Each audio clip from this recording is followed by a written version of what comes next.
എല്ലാവർക്കും നമസ്കാരം. ഞാൻ ശ്രീകുളത്തൂർ ഗിരീഷ് അഗ്നിഹോത്രി. ശ്രീമദ് ഭാഗവത കഥ തുടരുകയാണ്. സനകാദികൾ പറയുകയാണ്, അല്ലയോ നാരദ മഹർഷിയെ, ഇനി ഞങ്ങൾ സപ്താഹ ശ്രവണം ചെയ്യുന്നവർക്കുള്ള വ്രതാനുഷ്ഠാനങ്ങൾ പറഞ്ഞുതരാം. വിഷ്ണു ദീക്ഷ സ്വീകരിക്കാത്തവർക്ക് കഥാശ്രവണത്തിന് അധികാരമില്ല. ശ്രോതാക്കൾ ബ്രഹ്മചര്യത്തോടുകൂടിയവരായിരിക്കണം. നിലത്ത് കിടന്നേ ഉറങ്ങാവൂ. ഇലയിൽ മാത്രമേ ഭക്ഷണം കഴിക്കാവൂ. പരിപ്പ്, തേൻ, എള്ളെണ്ണ, കഠിനമുള്ള ഭക്ഷണം, കേടുവന്നത്, പഴകിയത് മുതലായവ ഭക്ഷിക്കരുത്. കഥാശ്രവണത്തിന് വ്രതമെടുക്കുന്നവർ കാമം, ലോഭം, ദംഭം, മോഹം, ദ്വേഷം തുടങ്ങിയ ദുർവിചാരങ്ങളെ ഉപേക്ഷിക്കണം. വേദം, വൈഷ്ണവർ, ബ്രാഹ്മണർ, ഗുരു, പശു, വ്രതികൾ അതായത് വ്രതങ്ങൾ അനുഷ്ഠിക്കുന്നവർ, സ്ത്രീകൾ, രാജാവ്, മഹാന്മാർ തുടങ്ങിയവരെ ഭാഗവത കഥ പറയുന്നതിനും ശ്രവിക്കുന്നതിനും വ്രതമെടുത്തിരിക്കുന്നവർ ഒരിക്കലും നിന്ദിക്കരുത്. കഥാവ്രതികൾ, രജസ്സുകളായ സ്ത്രീകൾ, ചണ്ടാളന്മാർ, മ്ലേച്ഛന്മാർ, പതിതർ, സംസ്കാരഹീനർ, ബ്രാഹ്മണദ്വേഷികൾ, വേദബാഹ്യർ തുടങ്ങിയവരോട് സംസാരിക്കാനേ പാടില്ല. സത്യം, ശുചിത്വം, ദയ, മൗനം, ആർജവം, വിനയം, ആദരവ് തുടങ്ങിയവയെ ആചരിക്കണം. ദരിദ്രർ, രോഗികൾ, ക്ഷയിച്ചുകൊണ്ടിരിക്കുന്നവർ, നിർഭാഗ്യവാന്മാർ, പാപകർമ്മങ്ങൾ ചെയ്തവർ, സന്താനഹീനർ, മോക്ഷേച്ഛുക്കൾ തുടങ്ങിയവരെല്ലാം ഭാഗവതം ശ്രവിക്കണം. പ്രായമായിട്ടും ഋതുവാകാത്ത പെൺകുട്ടി, ഒന്നിനെ മാത്രം പ്രസവിച്ച സ്ത്രീ, പ്രസവിക്കാത്ത സ്ത്രീ, വിധവ, പതിവായി ഗർഭം അലസിപ്പോകുന്നവർ തുടങ്ങിയവരെല്ലാം ഭാഗവതം ശ്രവിച്ചാൽ സൽഫലങ്ങൾ ഉണ്ടായി വരും. വിധിപ്രകാരമുള്ള ഭാഗവത ശ്രവണം കൊണ്ട് അക്ഷയപുണ്യം സിദ്ധിക്കുന്നു. അത്യുത്തമമായ ഭാഗവത സപ്താഹ ശ്രവണം കോടി യജ്ഞങ്ങൾ ചെയ്താലുള്ള ഫലത്തെ പ്രദാനം ചെയ്യുന്നു. വിധിപ്രകാരമുള്ള വ്രതത്തോടുകൂടി ഉദ്യാപന സമർപ്പണം നടത്തണം. ഉദ്യാപനം എന്നാൽ വ്രതങ്ങളൊക്കെ അവസാനിപ്പിക്കുന്ന കർമ്മം, അതാണ്. ഫലത്തെ കാക്ഷിക്കുന്നവർ ജന്മാഷ്ടമി വ്രത സമാപന വിധികളാണ് അനുഷ്ഠിക്കേണ്ടത്. യാതൊന്നിലും ആഗ്രഹമില്ലാത്ത ഭക്തന്മാർക്ക് സമാപന കർമ്മം ആവശ്യമില്ല. നിഷ്കാമമായ വൈഷ്ണവർ കഥാശ്രവണം കൊണ്ടു തന്നെ തൃപ്തരാകുന്നു. സപ്താഹയജ്ഞം വിധിപ്രകാരം സമാപിച്ചാൽ ശ്രോതാക്കൾ ഭക്തിയോടുകൂടി വക്താവിനെയും ഭാഗവത ഗ്രന്ഥത്തെയും പൂജിക്കണം. പ്രസാദം, ഭഗവാന് ചാർത്തിയ തുളസിമാല തുടങ്ങിയവ ശ്രോതാക്കൾക്ക് വിതരണം ചെയ്യണം. ഇതിനുശേഷം മൃദംഗം, ഇലത്താളം മുതലായ വാദ്യങ്ങളോടുകൂടി വിഷ്ണു കീർത്തനങ്ങൾ ആലപിക്കണം. ജയ ജയ വിഷ്ണു, നമോ നമ തുടങ്ങിയ ശബ്ദങ്ങൾ അവിടമാകെ മുഴങ്ങണം. ബ്രാഹ്മണർക്കും യാചകർക്കും ധനം, ഭക്ഷണം മുതലായവ നൽകണം. വൈരാഗ്യം ലക്ഷ്യമാക്കി നടത്തുന്ന സപ്താഹമാണെങ്കിൽ 8-ാം ദിവസം ഭഗവത്ഗീത പാരായണം നടത്തണം. ഗൃഹസ്ഥനായി തന്നെ തുടരുവാൻ ഉദ്ദേശിക്കുന്ന ശ്രോതാവാണെങ്കിൽ ശാന്തിഹോമം നടത്തണം. ദശമസ്കന്ധത്തിലെ ഓരോ ശ്ലോകവും ചൊല്ലി പായസം, തേൻ, നെയ്യ്, എള്ളു വിതറിയ ഹവിസ് തുടങ്ങിയവ ഹോമിക്കണം. അല്ലെങ്കിൽ ഏകാഗ്രതയോടുകൂടി ഗായത്രി മന്ത്രം ചൊല്ലി ഹോമം നടത്തിയാലും മതി. ഗായത്രി മന്ത്രജപവും ഭാഗവത പാരായണവും തത്വത്തിൽ ഒന്നു തന്നെയാണ്. ഹോമം ചെയ്യാൻ കഴിവില്ലെങ്കിൽ ഹോമദ്രവ്യങ്ങൾ ദാനം ചെയ്താലും മതി. ഏതെങ്കിലും വിധത്തിൽ വന്നു ചേർന്നിട്ടുള്ള ദോഷങ്ങൾ പരിഹരിക്കുന്നതിനായി വിഷ്ണു സഹസ്രനാമ സ്തോത്രം ജപിക്കണം. ഇതിൽ കവിഞ്ഞ ഒരു പ്രായശ്ചിത്തമേ ഇല്ല. ഇതോടുകൂടി എല്ലാം സഫലമാകും. ഹോമം കഴിഞ്ഞാൽ 12 ബ്രാഹ്മണർക്ക് മൃഷ്ടാന്ന ഭോജനവും പശു, സ്വർണം മുതലായവയും നൽകണം. അങ്ങനെ യാഗപൂർത്തി വരുത്തണം. സാധിക്കുമെങ്കിൽ സ്വർണം കൊണ്ടുണ്ടാക്കിയ സിംഹാസനത്തിൽ വൃത്തിയായും അക്ഷരത്തെറ്റുകളില്ലാതെയും എഴുതിയ ഭാഗവത ഗ്രന്ഥത്തെ വെച്ച് ആവാഹനാദി ഷോഡശോപചാരങ്ങളോടുകൂടി പൂജിച്ച് വസ്ത്രഭൂഷണ ഗന്ധാദി കൊണ്ട് പൂജിക്കപ്പെട്ട ആചാര്യന് ദക്ഷിണയോടുകൂടി ദാനം ചെയ്യണം. ഇപ്രകാരം ചെയ്യുന്ന പുണ്യാത്മാവ് സർവപാപമുക്തനായി സംസാരത്തിൽ നിന്ന് മുക്തി പ്രാപിക്കും. പുണ്യം നിറഞ്ഞ ഭാഗവത പുരാണം ധർമാർത്ഥ കാമമോക്ഷങ്ങളെ പ്രദാനം ചെയ്യുന്നതാണ് എന്നതിന് യാതൊരു സംശയവുമില്ല. അല്ലയോ നാരദ മഹർഷിയെ, ഭാഗവതത്തിന്റെ മഹാത്മ്യത്തെക്കുറിച്ച് ഞങ്ങൾ വിശദമായി പറഞ്ഞു തന്നിരിക്കുന്നു. ഭാഗവതം കൊണ്ട് ഭുക്തിയും മുക്തിയും കരതലത്തിൽ വന്നു ചേരും. ഇനി എന്താണ് ഭഗവാൻ കേൾക്കുവാനായി ഇച്ഛിക്കുന്നത്? സൂതൻ പറഞ്ഞു, സനകാദി മുനീന്ദ്രന്മാർ ഇത്രയും പറഞ്ഞ് സപ്താഹം ആരംഭിച്ചു. അത്യന്തം പുണ്യം നിറഞ്ഞ സപ്താഹം സർവപാപങ്ങളെയും നശിപ്പിക്കുന്നതും ഭുക്തിയെയും മുക്തിയെയും പ്രദാനം ചെയ്യുന്നതുമാണ്. സപ്താഹം ശ്രദ്ധയോടുകൂടി ശ്രവിക്കുന്ന സദസ്യരെയെല്ലാം സനകാദി മുനീന്ദ്രന്മാർ ഭാഗവതത്തിന്റെ മാഹാത്മ്യം ബോധിപ്പിച്ചു. സപ്താഹം കഴിഞ്ഞതിന് ശേഷം അവർ പുരുഷോത്തമനായ വിഷ്ണുവിനെ സ്തുതിച്ചു. അപ്പോഴേക്കും ഭക്തിജ്ഞാന വൈരാഗ്യങ്ങൾ പുഷ്ടിയെ പ്രാപിച്ചു കഴിഞ്ഞിരുന്നു. അവരുടെ അംഗങ്ങളും യൗവനവും പൂർണ്ണമായിരിക്കുന്നത് കണ്ട് എല്ലാവരും വളരെയധികം അത്ഭുതപ്പെട്ടു. ഭക്തിജ്ഞാന വൈരാഗ്യങ്ങളെ ഉദ്ധരിക്കുക എന്ന തൻ്റെ പ്രയത്നം സഫലമായിരിക്കുന്നത് കണ്ട് നാരദൻ അത്യന്തം കൃതകൃത്യനായി തീർന്നു. ആനന്ദ നിർവൃതിയിൽ മുങ്ങിയ അദ്ദേഹത്തിന് ശരീരമാകെ രോമാഞ്ചം അനുഭവപ്പെട്ടു.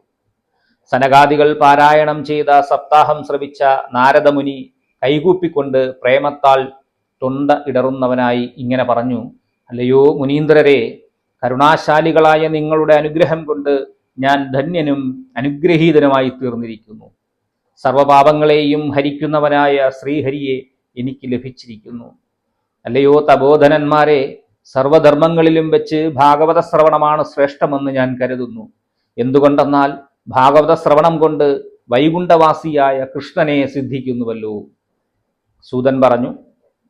വൈഷ്ണവോത്തമനായ നാരദൻ ഇപ്രകാരം പറഞ്ഞുകൊണ്ടിരിക്കുമ്പോൾ ശ്രീശുക ബ്രഹ്മർഷി സഞ്ചാരമധ്യേ അവിടെ എത്തിച്ചേർന്നു. വ്യാസപുത്രനും എന്നും 16 വയസ്സ് മാത്രം പ്രായമുള്ളവനും ജ്ഞാനമാകുന്ന സാഗരത്തിൽ നിന്നും ഉദയം ചെയ്ത ചന്ദ്രനുമായിരിക്കുന്ന ശ്രീശുക ബ്രഹ്മർഷി കഥാവസാനത്തിൽ ബ്രഹ്മസാഫല്യം സിദ്ധിച്ചവനായി പ്രേമപൂർവം ഭാഗവതത്തെ പതുക്കെ പതുക്കെ ചൊല്ലുവാൻ തുടങ്ങി.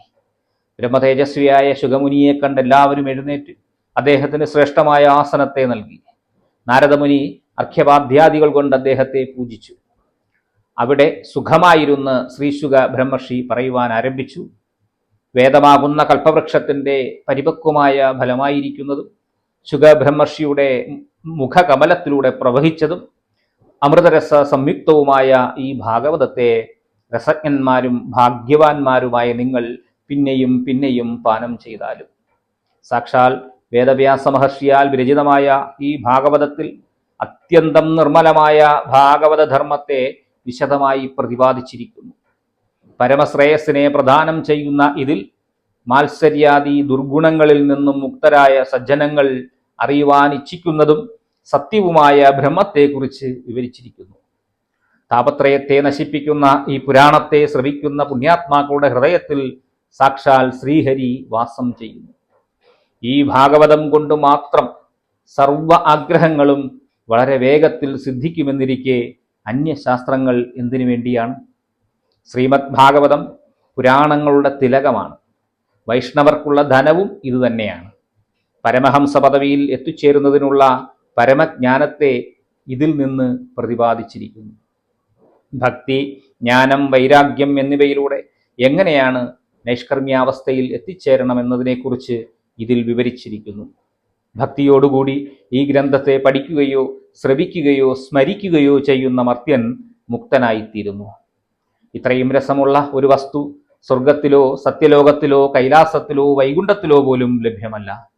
അതുകൊണ്ട് സദ്ഭാഗ്യരായ മർത്യർ ഭാഗവത രസത്തെ പാനം ചെയ്യട്ടെ.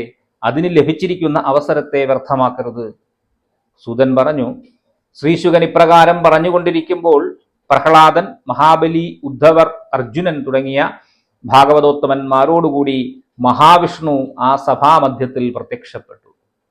നാരദമുനി അവരെയെല്ലാം പൂജിച്ചിരുത്തി ദിവ്യാസനത്തിൽ പ്രസന്നനായിരിക്കുന്ന വിഷ്ണു ഭഗവാനെ അവർ ഭക്തിയോടുകൂടി സ്തുതിച്ചു. വിഷ്ണു ഭഗവാനെ ദർശിക്കുന്നതിനും സ്തുതിക്കുന്നതിനും വേണ്ടി ശിവൻ, പാർവതി, ബ്രഹ്മാവ് തുടങ്ങിയവരും എത്തിച്ചേർന്നു.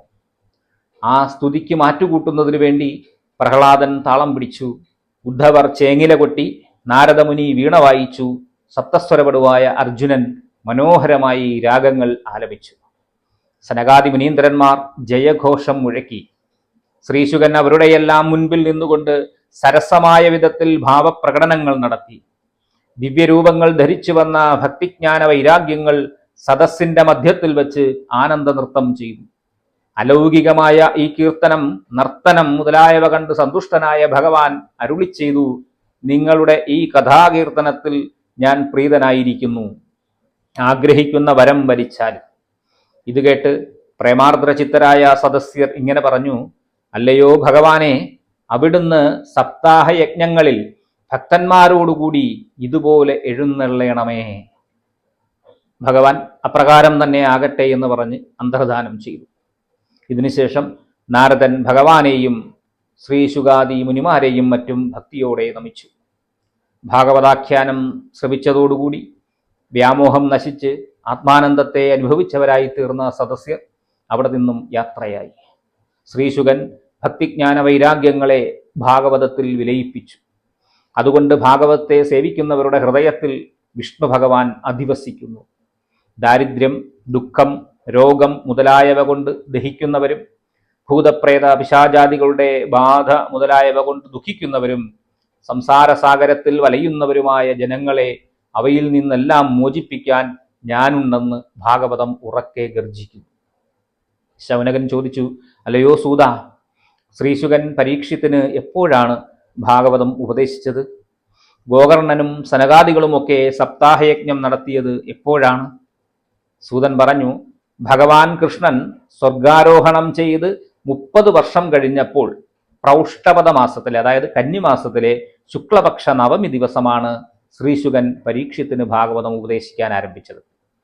അതിനും 200 വർഷം കഴിഞ്ഞ് ആഷാഢമാസത്തിലെ, അതായത് കർക്കിടക മാസത്തിലെ ശുക്ലപക്ഷ നവമി ദിവസമാണ് ഗോകർണൻ സപ്താഹം ആരംഭിച്ചത്. അതിനും 30 വർഷം കഴിഞ്ഞ് കാർത്തിക മാസത്തിലെ, അതായത് വൃശ്ചിക മാസത്തിലെ ശുക്ലപക്ഷ നവമി ദിവസമാണ് സനകാദി മുനീന്ദ്രന്മാർ സപ്താഹം ആരംഭിച്ചത്. അല്ലയോ മഹാമുനെ, അങ്ങയുടെ സംശയത്തിന് ഞാൻ മറുപടി പറഞ്ഞിരിക്കുന്നു. ഈ കലിയുഗത്തിൽ ഭാഗവത ശ്രവണം മാത്രമാണ് സംസാരസാഗരത്തെ നശിപ്പിക്കുന്നതിനുള്ള സിദ്ധൌഷധം. അല്ലയോ സജ്ജനങ്ങളെ, ഭാഗവതം കൃഷ്ണന് അത്യന്തം പ്രിയമുള്ളതും സകല കൽമഷങ്ങളെയും നശിപ്പിക്കുന്നതും മുക്തിക്കുള്ള ഏകമാർഗവും ഭക്തിയെ വർദ്ധിപ്പിക്കുന്നതുമാണ്. അപ്രകാരമുള്ള ഈ ഭാഗവത കഥയെ ആദരവോടുകൂടി കർണങ്ങൾ കൊണ്ട് പാനം ചെയ്താൽ ഭാഗവതമുള്ളിടത്തോളം ഈ ലോകത്ത് തീർത്ഥങ്ങൾ കൊണ്ടൊക്കെ എന്ത് പ്രയോജനമാണുള്ളത്? സുകിങ്കരന്മാർ ജനങ്ങളെ നിഗ്രഹിക്കാനായി പാശവുമെടുത്ത് പുറപ്പെടുമ്പോൾ യമൻ അവരോട് രഹസ്യമായി പറയുന്നു, നിങ്ങൾ വിഷ്ണുഭക്തരെ ഒഴിവാക്കണം, അവരുടെ മേൽ നമുക്ക് ഒരു നിയന്ത്രണവുമില്ല, അന്യരുടെ കാര്യത്തിൽ മാത്രമാണ് നമുക്ക് അധികാരമുള്ളത്. അല്ലയോ മുനീന്ദ്രരെ, തുച്ഛമായ ഈ സംസാരത്തിൽ വിഷയാസക്തിയിൽ മയങ്ങി ദുഃഖിച്ചു കഴിയുന്ന മർത്യർ അല്പസമയമെങ്കിലും ഈ ഭാഗവത കഥാമൃതത്തെ പാനം ചെയ്യട്ടെ. അത് അവർക്ക് മോക്ഷം നൽകും. എന്തിനു വേണ്ടിയാണ് ദുർമാർഗത്തിലൂടെ സഞ്ചരിക്കുന്നത്? എന്തിനു വേണ്ടിയാണ് കുൽസിത കഥകൾ ശ്രവിക്കുന്നത്? അവയെല്ലാം വ്യർത്ഥം തന്നെയാണ്. ഈ ഭാഗവത കഥ മുക്തിയെ നൽകുമെന്നതിന് സാക്ഷിയായി പരീക്ഷിത്ത് തന്നെ ഉണ്ടല്ലോ. സുഖപ്രോക്തവും രസപ്രവാഹം നിറഞ്ഞതുമായ ഭാഗവതത്തെ ആരാണോ ഖണ്ഡത്തിലാക്കി സൂക്ഷിക്കുന്നത്, അതായത് ഹൃദിസ്ഥമാക്കുന്നത്, അവൻ വൈകുണ്ഠപതിക്ക് തുല്യനായി ഭവിക്കും. സർവസിദ്ധാന്തങ്ങളുടെയും സാരം ചേർന്ന ഈ ഭാഗവതം അത്യന്തം രഹസ്യം നിറഞ്ഞതാണ്. ഇത്രത്തോളം നിർമ്മലമായ ഒരു ശാസ്ത്രം ലോകത്ത് വേറെ ഒന്നും തന്നെയില്ല. പരമാനന്ദത്തെ നൽകുന്നതും 12 സ്കന്ധങ്ങളിലുമായി കിടക്കുന്ന ഭാഗവതത്തിന്റെ ഈ സാരത്തെ, അതായത് ഭാഗവത മാഹാത്മ്യത്തെ ആരാണോ ഭക്തിയോടുകൂടി ശ്രവിക്കുകയോ വൈഷ്ണവർക്ക് മുൻപിൽ കീർത്തിക്കുകയോ ചെയ്യുന്നത്, അവർ ഇതിൽ പറഞ്ഞിരിക്കുന്ന ഫലത്തെ നിശ്ചയമായും പ്രാപിക്കും. അവർക്ക് ഈ ലോകത്ത് പ്രാപിക്കുവാൻ കഴിയാത്തതായി ഒന്നും തന്നെ ഉണ്ടാകില്ല. ഇതി ശ്രീ പത്മപുരാണേ ഉത്തരഖണ്ഡേ ശ്രീമദ് ഭാഗവത മാഹാത്മ്യേ ശ്രവണവിധികഥനം നാമ ഷഷ്ടോധ്യായ. അങ്ങനെ ശ്രീമദ് ഭാഗവത മാഹാത്മ്യം ഇവിടെ സമാപിച്ചിരിക്കുകയാണ്. ഇനി നമ്മൾ ശ്രീമദ് ഭാഗവത പുരാണത്തിലേക്ക് കടക്കുകയാണ്. അടുത്ത വീഡിയോയിൽ കാണാം. നന്ദി, നമസ്കാരം.